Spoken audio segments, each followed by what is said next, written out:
আমাদের প্রিয় নবী সাল্লাল্লাহু আলাইহি ওয়াসাল্লাম 40 বছর বয়সে মক্কায় ইসলামের দাওয়াত আল্লাহর হুকুম প্রাপ্ত হয়ে শুরু করছেন।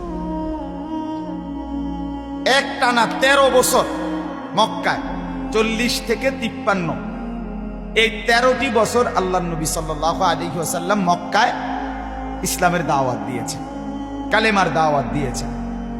এই 13 বছর নবী সাল্লাল্লাহু আলাইহি ওয়াসাল্লামের উপরে সর্বপ্রকারে যত আইটেমের জুলুম হইতে পারে, নির্যাতন হইতে পারে, বিরোধিতা হইতে পারে, সকল আইটেমে মক্কার কাফেররা, কুরাইশরা প্রিয় নবী সাল্লাল্লাহু আলাইহি ওয়াসাল্লামের এই দাওয়াতের কাজ, এই তাবলীগের কাজ, আল্লাহর দ্বীন প্রচারের এই কাজে বাধা দিয়েছে প্রতিদিন 13টি বছর।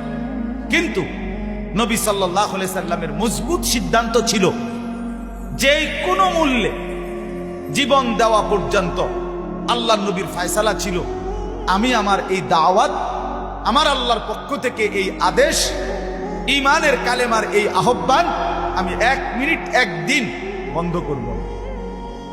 ওয়াল্লাহি লা ওয়াদাতুমুশ শামসা ফি ইয়ামিনি ওয়াল কামারা ফি ইয়াসারি ওয়া আমারতুম আন আতরুকা হাদিহি দাওয়া লান আতরুকাহা হাত্তা উনাফফিজাহা আও আমুতা ইলাল্লাহ।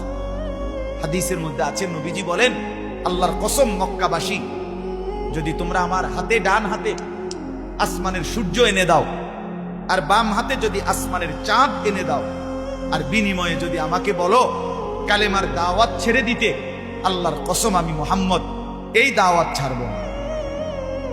হাত্তা উনাফফিজাহা, এই কালেমা জমিনে প্রতিষ্ঠিত হবে, আও আমুতা ইলাল্লাহ, অথবা আমি জীবন দিয়ে আল্লাহর কাছে চলে যাব, এটাই সমান। বিকল্প কোনো অপশন নাই, মাঝখান দিয়ে কোনো সুরত নাই, সমঝোতা নাই। আমি বলবো, তোমাদের যত আইটেমের জুলুম হোক আমি বলবো।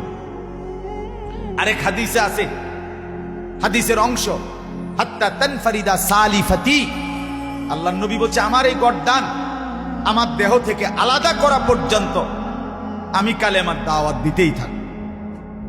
আচ্ছা, এটা তো বুঝলেন। এইবার আরেকটা কথা বুঝেন, আমাদের প্রিয় নবী সাল্লাল্লাহু আলাইহি সাল্লাম ওনার জন্মের আগ থেকেই, হযরত ইব্রাহিম আলাইহিস সালামের জামানা থেকেই মক্কার কাবা ঘরের হজ, এই হজ্জের কার্যক্রম ইব্রাহিম আলাইহিস সালামের জামানা থেকেই চালু হয়েছে। নবীজির জন্মের আগেও এই মক্কার মধ্যে হজ্জের কার্যক্রম চলমান ছিল।